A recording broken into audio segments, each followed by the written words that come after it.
Indie games. Now that's where the love is at. I had so many good experiences with indie games, and honestly, some of my all-time favorite video games are indies. And you know what? I got this idea to stick my finger up that dark indie game hole and see what kind of interesting stuff I can find there. So today we're gonna explore some cool and maybe even atmospheric indie games I managed to dig up. Have you ever had the urge to 1v1 your homie or jerk me just to see who's better? Well, STRAFTAT got you covered in this one.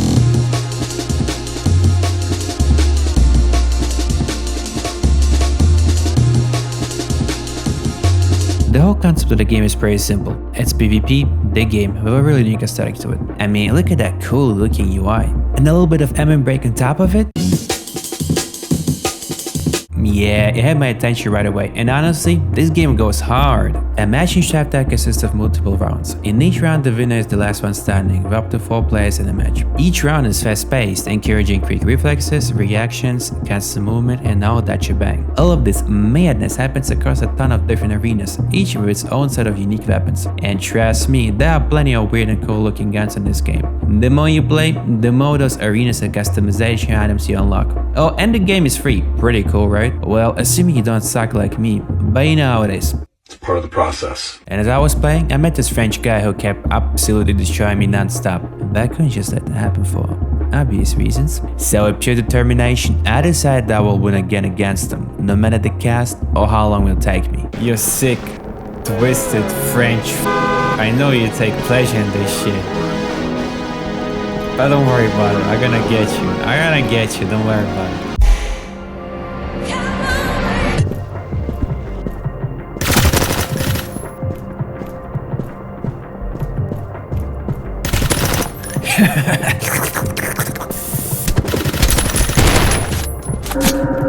Get out. Yes.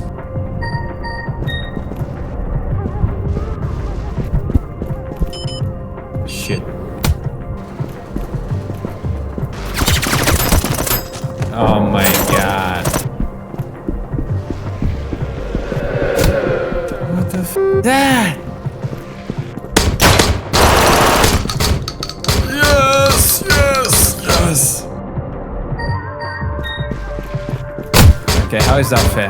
Although I had my small victories here and there, he was still destroying me, but I wasn't giving up.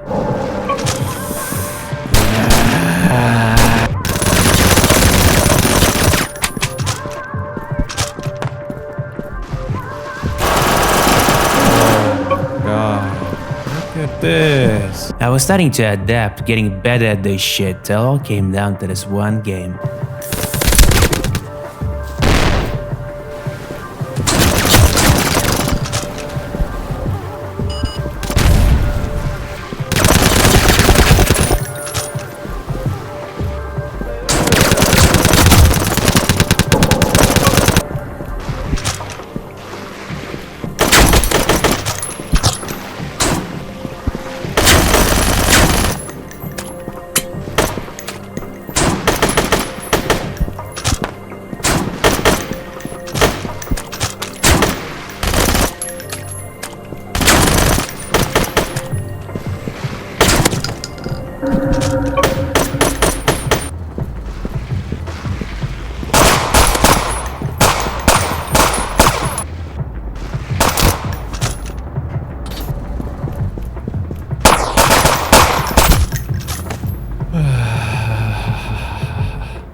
Yes! Yes! Yes!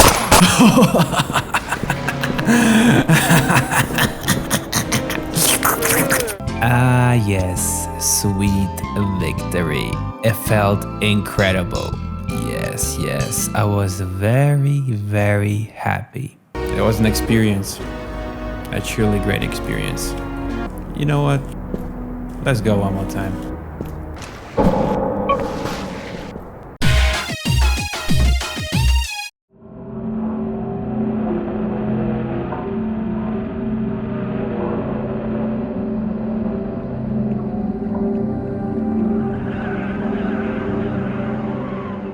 Late homework is assured by consistent survival horror game with some old PlayStation type shit aesthetics. You play as a kid exploring a pretty messed up school looking for homework assignments while some kind of scary motherfucker is lurking around. It's pretty annoying, I ain't gonna lie. If you die 3 times, it's over. You have to start all the way from the beginning. But if you die only once, you'll respawn at the checkpoint, so it's okay. The game offers a scary, tense atmosphere with puzzles to solve, notes to read, and some cool cutscenes. It kinda reminds me of Silent Hill, but with a cat. For such a small project, it got some love, man. You got skins, cheat codes, and even grades at the end of your playthrough. Man, I got the lowest grade.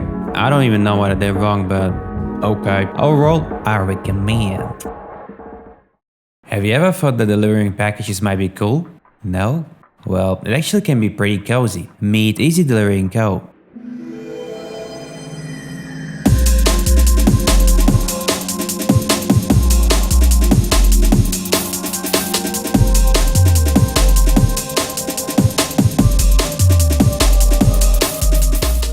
A chill and mysterious little game all about delivering packages. You instantly get greeted by the game's aesthetics, and they're really nice. I mean, look at that menu. God, I love it so much. The moment you start, you drop into the snowy world where you take your very first delivery and get familiar with how things work. The deliveries are super simple. You grab one through this minimalistic interface and use this cool map to find your way around. Then you go and talk to a shopkeeper, pick up some stuff and bring it to the designated place. There are a few things you gotta keep in mind though. First off, always close the truck's tailgate or the packages will fall out. Well, they'll probably fall out anyway, but that's not a big deal. They only fall partially. And when you change locations, they're just gonna respawn. And as long as you're gonna deliver something, you're good. If you somehow manage to lose them completely though, you have to pick them up again. You also gotta be careful not to stay outside for too long. It's freezing out there and you can literally freeze to death. Oh, and don't forget to keep an eye on your energy meter. If it gets too low, you start moving very slow. Same goes for your truck's fuel meter. This one kinda sucks since fuel is pretty expensive. Funny enough though, if you run out of gas, your truck doesn't really stop. You just start freezing inside instead. With the deliveries you complete, you earn money that you can spend on different goodies like energy drinks to refill your energy meter or coffee to get an even bigger boost. You can buy coffee at a cafe or just cook it. For that you need a cooking pot and a fire which can be crafted from logs. You can also cook tea that makes you immune to the cold for a short time. There are honestly lots of cool items in the game for different purposes, but I don't want to spoil them since some of them are important for progressing through the story. You can even get some funny clothing. Oh, did I mention your character is a funny cat? And you can drive your funny little truck in first person? I love the warm kind of doomer feeling it gives. It feels nostalgic for some reason. I also really like reading the shopkeeper's yap in the game. It was fun. Driving around while listening to music on the radio is the vibe, man. It was a really fun experience, and after finishing it, I was left feeling kinda confused, but in a cool way.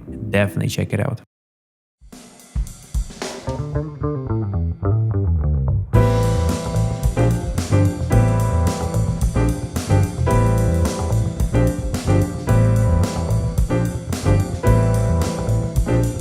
Arctic Eggs was a surreal and weird experience about cooking eggs. It's definitely one of the strangest games I played in a while, and I absolutely love it. You start out in this dark room full of chickens with a question. Can you fry eggs on top of Mount Everest? I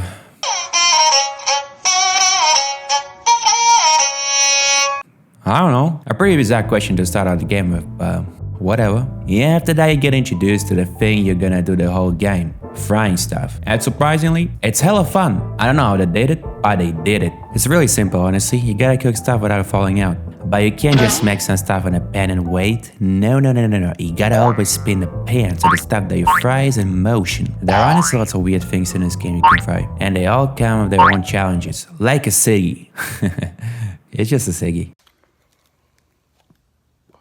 Or bullets that explode and mess with your cooking, or cockroaches that constantly try to escape. There are also different modes of difficulty. Look at a huge pan, or this super flat one. You navigate in this bizarre, cold, and kind of atmospheric world with the goal to feed the people, so that you can meet the saying of 6 stomachs. The interactions with the different characters you meet are strange, but it's definitely entertaining. And this game has its own humor that I found kind of funny. All of it might come with something silly, not serious, and it definitely can be, but sometimes I was just left randomly thinking about the quotes on my screen.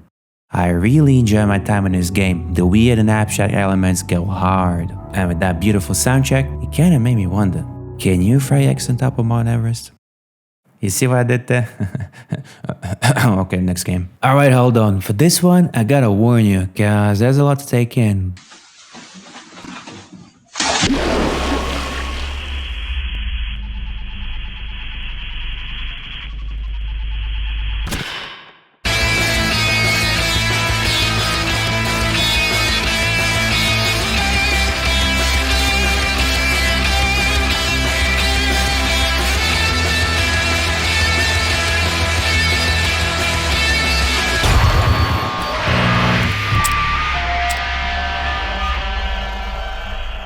What is blessing your eyes and ears, you might ask? It's Postvoid, baby, a roguelike FPS. And this shit is no joke. It took me maybe like 15 minutes to get used to the pixels blessing my eyes. Alright, let me explain what's going on. The liquid inside this heart you're holding is your health. To refill it, kill enemies. You gotta find an exit, and you gotta be fast since your liquid is constantly draining, but also careful not to take hits from enemies. And that's the tutorial. And after that you get a short explanation of what's going on. So first there was the what, then there was a headache.